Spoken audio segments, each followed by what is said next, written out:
1320 KCTC, Sacramento's Left Channel. Streaming live at 1320leftchannel.com. Thanks, Michelle. It is, what time? 8:07. Only 19 clocks in here. We got a guest welcome to the show. We spoke an hour ago to some people from the Capital AIDS Walk, which is going on next month. There's information at our website, 1320leftchannel.com. Great event to participate in, hardly a new event in Sacramento. But right now we're joined by David Steele in San Francisco. Yes, sir? Good morning, guys. How are you? Good. Doing okay. Now, you're an attorney. You know a ton of stuff, the AIDS, HIV cases, and I guess an expert in the Padian study. Am I pronouncing that correctly? Yeah, that's pretty correct. I don't know if I'm quite an expert, but I've had a couple of cases involving some AIDS patients who were wrongly treated by the medical establishment, and I've done a lot of research on the issue, and it's a fairly fascinating topic with the conventional wisdom having some serious flaws that I think are hurting a lot of people. Well, I guess one of the main premises of the paper, this Padian paper, is that they haven't really proven yet, the medical establishment have not proven that HIV directly causes AIDS. Well, I don't know if that's exactly the Padian paper, but it's almost equally as fascinating. Padian was a 10-year study of couples, one of whom was HIV positive and their girlfriend or spouse was HIV negative. This was like 175 couples, right? That's correct. Mm-hmm. And they followed these couples for 10 years to see what would happen to the uninfected partners, what their rates of infection would be. And the thought was, if you're having sex with HIV positive people, you're going to sadly get the virus and then sadly get AIDS and then die. Well, Nancy Padian from the University of California, San Francisco, performed this epidemiological study for 10 years, and at the very end, guess how many uninfected people got the virus? I'm guessing it's zero? Zero, not one, after 10 years of sex. So it pretty much debunks, in my view, the common wisdom that HIV is a sexually transmitted disease. I mean, how come not one person got it from this controlled study? See, the thing is, I think people that live with HIV-positive people are a lot more savvy when it comes to habits than those that kind of live in a denial state, whether they're not diagnosed or even have been tested. I think that there's certain people, take precautions that others might not. And so I don't know if that necessarily is the link. And I've had trouble with this. I've had trouble with studies that kind of debase that. I don't quite understand why that whole kind of philosophy is with us. Maybe you can explain that. Why is that? Well, I'm not sure what philosophy you're talking about, but the study is very clear. Some of the people used condoms, so based on that, you could say, well, the condoms prevented people from getting HIV. That makes sense. But there was a significant portion that never used condoms. And there was a significant portion that did anal sex, and none of them got HIV. So, I mean, that's a study. That's in the peer-reviewed published literature. It's not something just to dismiss. It's something to discuss and debate. Well, I'm not dismissing it, but I'm also talking about what, if you really want to get clinical about it, we can break it down. But I don't want to do that during the show. I just wonder if this, and there was a gentleman that was on the book on our show with his book called Wrongful Death. Stephen Davis. Familiar with that? Yes, I read the book. It's an excellent book. And it's fascinating and it's interesting. I just wonder if that's going to increase our knowledge about HIV or if it will just misdirect some of the public funding that is in dire need still for not only research but also finding a cure. Well, let's step back a little bit.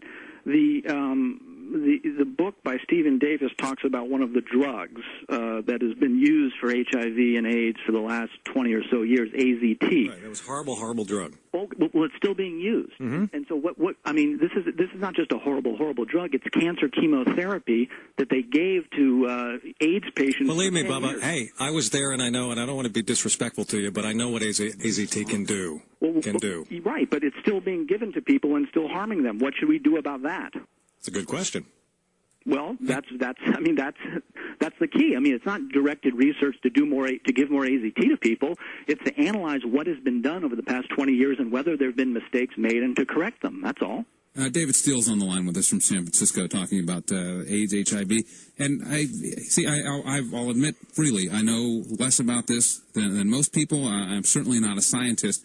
And again, the conventional wisdom for the past better than 20 years now, HIV causes AIDS. And, when I try and look at things dispassionately, and again, maybe it's easy for me to do so, I think, well, if there are people out there that have done studies that says HIV does not cause AIDS, and they're looking into, well, what does cause it, or what is the upshot of HIV aside from AIDS, then I would just assume look at that. And I don't see that as a diversion of resources. Well, there are such studies, not a whole lot.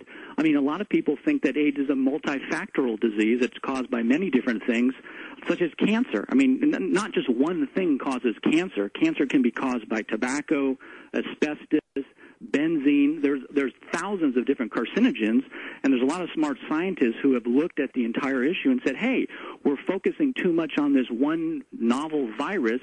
It's probably multifactorial. It's probably a combination of several things.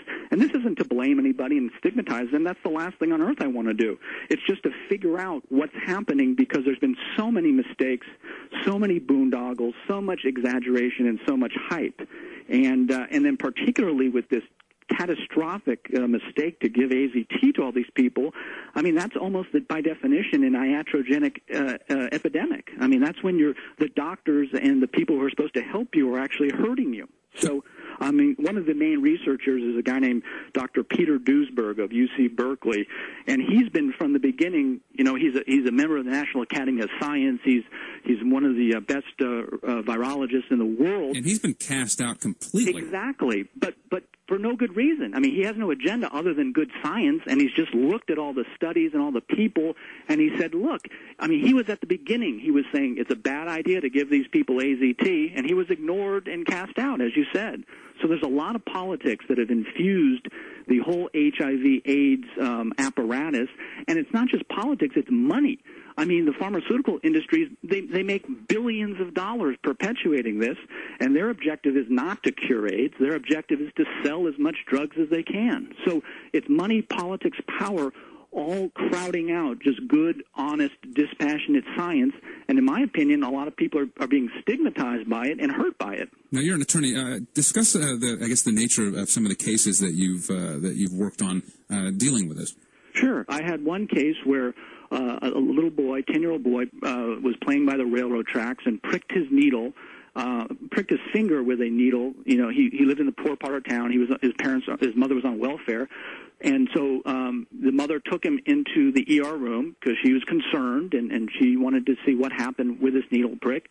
They gave him an HIV test. He came back negative that day, and instead of just discharging them, they prescribed AZT to him, and one of the doctors called Child Protective Services to say to the mother, if you don't give your boy AZT, we're going to take him away from your family. I mean, it's crazy. It's like government intruding into family matters and threatening to take away your kids. So this poor woman was faced with this horrible dilemma. Do I have to give my kid AZT, or the authority is going to take him away from me? So she gave him AZT, and within 20 days, the poor kid was sick as a dog. He was jaundiced, and he was nauseous, and it was horrible. So she called me, and I helped to try to work it out. See, there was an article similar to this I get Harper's Magazine at the house, and I think it was in the March issue, about this, and a woman who had gone to the hospital, I think in New Jersey, was diagnosed with HIV. They put her on AZT, and she just got sicker than hell until she died. Yeah, well, if you're referring to the Harper's article, it was Tennessee, and I think the drug was nevirapine, which is another one of these toxic drugs, and that's exactly right. She's perfectly healthy, and she's pregnant, and they want to enroll her in some study by some pharmaceutical companies about their drugs. They give her the drug. She gets sick with this horrible rash for a month, and they don't discontinue the drug. They continue giving her the drug. She gives birth, and then she dies. I mean, it's just a horrible tragedy. And the sad reality is most of the victims of AIDS are marginal members of society, meaning that they're vulnerable. Pregnant women, gays, blacks, drug users. You don't see AIDS in middle-class families in Sacramento or in the suburbs. It's almost like they're targeting members of society with this stigma and then giving them all these toxic drugs to, in my opinion, disastrous effects. There's a couple good websites that have information on this kind of mistake with AIDS.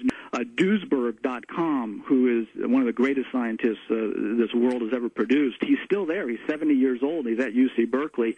You can Google Duesberg, Duesberg, and find a whole lot of good information about this. And those are the two. Rethinking AIDS is a website. I mean, people can Google and find all sorts of great stuff on the web now. No, I mean, you speculated earlier that you think a lot of the reason why people are just refuse to accept looking at this from another angle is just because there's already been so much time and investment tied up in saying HIV causes AIDS, and I'm not a scientist. I don't know jack, but you have common sense, though. My mind is open, if nothing else. Exactly. And I guess the question is it simply just money? Or is it orthodoxy that won't allow people to say, well, maybe we're wrong. Let's look at something else. That's a great question, and here's my analogy. In 2003, everybody in the world thought that Saddam had weapons of mass destruction. John Kerry did, Bill Clinton did, George Bush did, the Republicans, the Democrats, foreign leaders, the CIA, everybody thought that, and everyone turned out to be wrong because it was a herd mentality. There was something else pushing that decision. I don't want to get into politics or war. That's not my issue. Right. But it's similar to this AIDS thing. Everyone believes that HIV causes AIDS because they've been told it for 25 years. All the scientists, they don't want to give up the gravy train, so they're not going to scrutinize that issue. And a few scientists who have spoken out about it have been ostracized and silenced, like Dr. Duesberg. So it's just perpetuated. You really have to dig or care about it or research about it to figure this out. I mean, I can't say that I woke up one day and had this epiphany. I just read Duesberg's book about 10 years ago, and it interested me. And I was an attorney who specialized in cancer cases, so I was getting to that point.